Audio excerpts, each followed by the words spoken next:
Welcome to another edition of the Hoop Scoop. I'm Jarrett Johnson. I'm joined by the mighty Joe Yeager. Mighty Joe, man. Texas Tech, Big 12 champs. How does that sound? Like music to my ears, like Beethoven and Mozart and Motley Crue, all rolled into one. Excellent. I got to say, even my wife today said, is Joe going to be all right? You think he's going to survive this? I said, I think Mighty Joe's just fine. I think he's really enjoying this. And I think the writing's kind of been on the wall that the Red Raiders were I guess, if you win 9 straight, obviously they've built a lot of momentum up.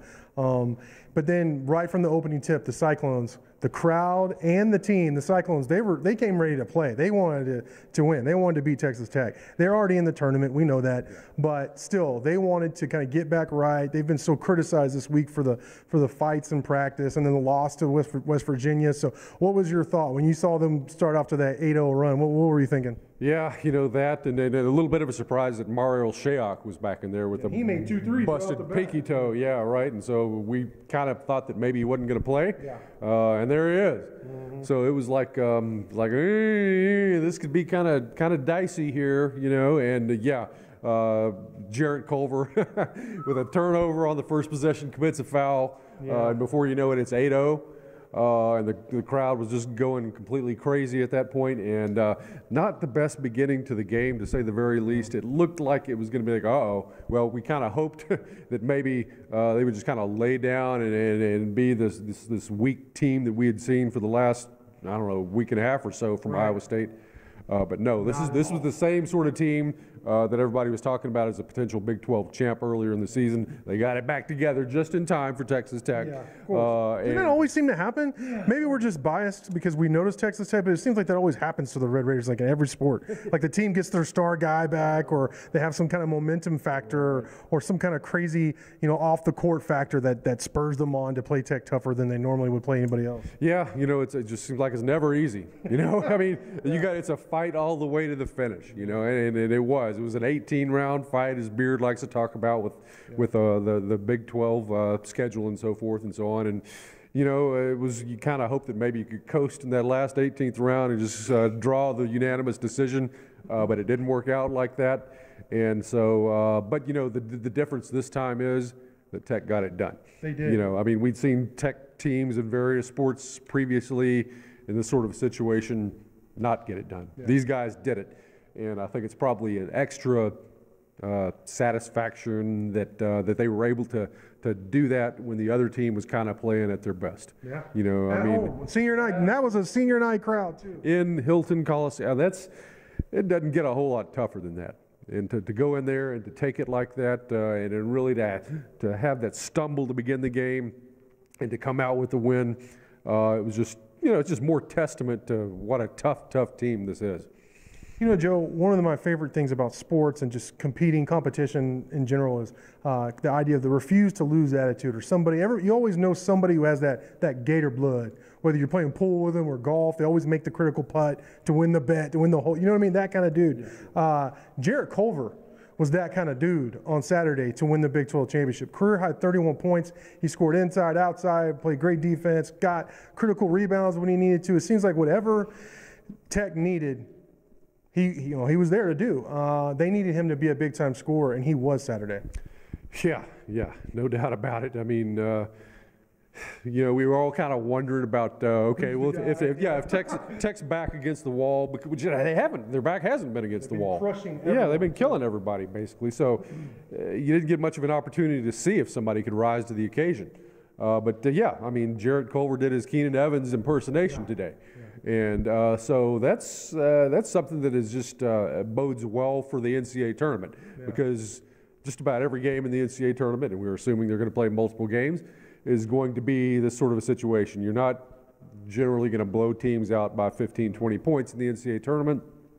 You're going to need somebody like a Jarrett Culver to make those critical plays throughout the game and down the stretch. And so, he showed he can do it tonight. And so that's certainly good news for Tech. And the bench didn't score a lot. They have been scoring at a great rate, but they didn't Saturday. Was it just actually 6 is more than I thought? But I thought, Francis hit a couple of threes late that were huge actually. But even before that, when they were missing open shots that they have been making, both him and Corprew, they made some key rebounds and some key defensive stops. So Corprew was switched off on their big guy a couple of times and just manned up with him somehow, was able to keep him from scoring. Francis got some key rebounds and a key steal that led to a Moretti 3. Or yeah, I think it was a Moretti 3 actually. So they were still making key plays, though they got outscored big time. I think the bench did come to play on Saturday. Yeah, the effort was there. You know, I mean, I don't care how good you are and how consistent you are and how well you've played throughout the season. You know, you're going to have games where the shot just isn't there for certain guys. Yeah. And that was it for Corprew tonight. He did not have a good shooting. I mean, all those shots that he'd been knocking down with so much regularity. He was, for the first time in the season, really, he didn't hit them. That's true. You know, I mean, he had been Mr. Consistency. So just an off night. It was bound to happen at some point, and you get it out of the way and you survive it. But definitely contributions in other areas. And if you look at Brandon Francis' stat line, he had Tech's all 6 bench points, and lots of rebounds, steals, assists. So he made a lot of contributions in other areas. Now they needed the big 3 to step up and score. We already mentioned Jarrett Culver had a career high 31, but Moretti, another great night. I believe he had 20 Saturday, and then of course Mooney had 13. So I believe they combined for 64 points, the big 3, which is a ton. I mean, there were some games Tech wasn't even getting to 64 as a team. You know, I mean, I think like the last time they played Kansas State, they scored 45. So I mean, that was a huge night for the big 3. I mean, whenever the Red Raiders needed them, all 3 of them stepped up. What do you think about, let's say, with the 2 M's, the M&M, what they did? Yeah, I mean, at this point, Moretti, I think, is a second-team All-Big 12 player. I think so too. Yeah. I mean, you know, the way he's been playing down the stretch is just marvelous. Again, he's the best pure shooter in the Big 12. There's no doubt about it. He's along with Lindy Waters at Oklahoma State, the best free throw shooter in the Big 12. He's one of the premier pure shooters in the entire country, and he played huge minutes today. I don't know what it was, 37 minutes or something, like 0 turnovers. Yep. And Texas Tech, I think, had 7 or 9 for the entire game. Wow. Low turnover game, which has been so key to Texas Tech improving. Earlier in the season, Beard said that, hey, I have never coached a team that turns the ball over as much as this one does. Well, they're not doing that anymore. And a big part of it is Moretti and the way he's handling as kind of a primary ball handler a lot of the time. And so, yeah, you can't say enough about him. He just makes these quantum leaps and improvements. And, man, I mean, what's the guy's ceiling? When is he going to top out? But and then as far as Mooney goes, man, he's just such a monster on the defensive end. He really is. And he's a brute is what he is. Yeah. He just rips those long arms, and I saw at least on 2 or 3 occasions where he'd be against one of the other team's bigs for a rebound and just rip the ball away from him. And this is a little 6'3" guy going up against 6'8", 6'9", or whatever. 4 steals, I believe it was. And 13 points, you know, I mean, you got to have those 13 points if you're going to win the game. Yep. But I think with Mooney, what it was more the rebounding and the physicality and the defense and just all that stuff. And, he's a tough dude. All right, well, historic victory, Red Raiders, co-Big 12 champs. First Big 12 title in basketball in the history. First conference championship since 1996.